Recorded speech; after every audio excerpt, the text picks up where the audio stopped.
যেটা মাননীয় প্রধানমন্ত্রী দেশরত্ন শেখ হাসিনা উদ্বোধন করেছিলেন সেটা পুড়িয়ে ছাই করে দিয়েছে।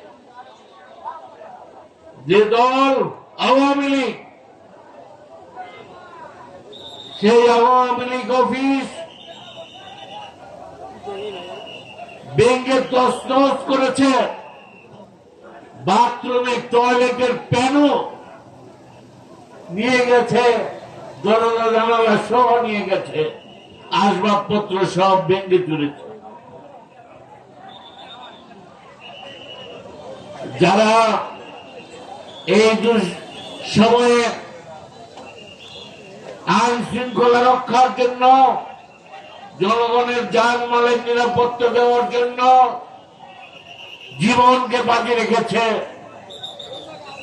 সেই পুলিশের অফিস মানে সেখানে ফাঁড়ি ভেঙে তছনছ করেছে। 71 সালে যুদ্ধের পর বাড়ি এসে যেমন দেখেছিলাম টিনের ঘর দুয়ার সব পুড়ে ছারখার এবং কাঠ টাঠ সব কয়লা হয়ে গেছে, সেটা গিয়ে দেখলাম যে পুলিশের সেই ফাঁড়িওর সেই অবস্থা। দেখলাম আমাদের প্রিয় নেতা বাংলাদেশ আওয়ামী লীগের অন্যতম প্রভাবশালী যে সভাপতি মন্ডলীর সদস্য, সাবেক সফল মন্ত্রী জননেতা শাহজাহান খান সাহেবের যে পেট্রোল পাম্প গাড়ি, শুধু তাই না, রাস্তায় আসতে দেখলাম আরো অনেকগুলো আওয়ামী লীগ অফিস, আবার জায়গাটার নাম ঠিক মনে নাই, খালি অফিস পড়ে নাই, সেখানে একটা মুক্তিযোদ্ধা দোকান,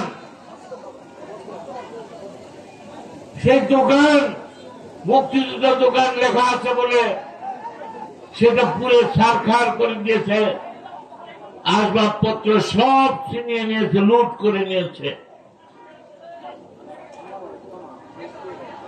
এই যে ধ্বংসযজ্ঞ, এটা কিন্তু তাৎক্ষণিক কোন সিদ্ধান্ত নয়, এটা সুপরিকল্পিত ভাবে তারা এই ধ্বংসযজ্ঞ চালিয়েছিল। তাদের উদ্দেশ্য ছিল দুইটা। এক নম্বর উদ্দেশ্য ছিল বাংলাদেশকে একটা অকার্যকর রাষ্ট্র করা। 1971 সালে যারা স্বাধীনতার বিরুদ্ধাচরণ করেছিল এবং যে পরাশক্তি তাদের সে বিদেশি প্রভুরা যারা বাংলাদেশের স্বাধীনতাকে মেনে নেয় নাই, সপ্তম নৌবহর পাঠিয়েছিল, তাদের মদতে আজকে তারা চায় না যে বাংলাদেশ দেশরত্ন শেখ হাসিনার নেতৃত্বে পৃথিবীর মধ্যে উন্নয়নের রোল মডেল হোক। কারণ তাদের সাদের পাকিস্তান একটা ব্যর্থ অকার্যকর রাষ্ট্র, আর বাংলাদেশ শেখ হাসিনার নেতৃত্বে উন্নয়নের রোল মডেল হবে, এই জ্বালা তারা সইতে পারে না। দ্বিতীয় উদ্দেশ্য ছিল 75 সালে 15 আগস্ট বঙ্গবন্ধুকে সপরিবারে আত্মীয় স্বজন গোষ্ঠী সহ হত্যা করেছিল।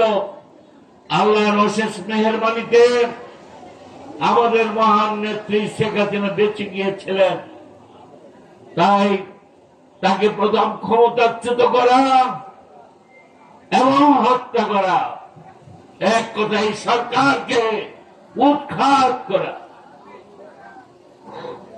এই দুইটি এজেন্ডা নিয়েই তারা নেমেছিল। বাংলার জনগণ দেশরত্ন শেখ হাসিনার সাথে আছে বলেই এবং মহান সৃষ্টিকর্তা আল্লাহ তাআলার অশেষ রহমত তার উপর আছে বলেই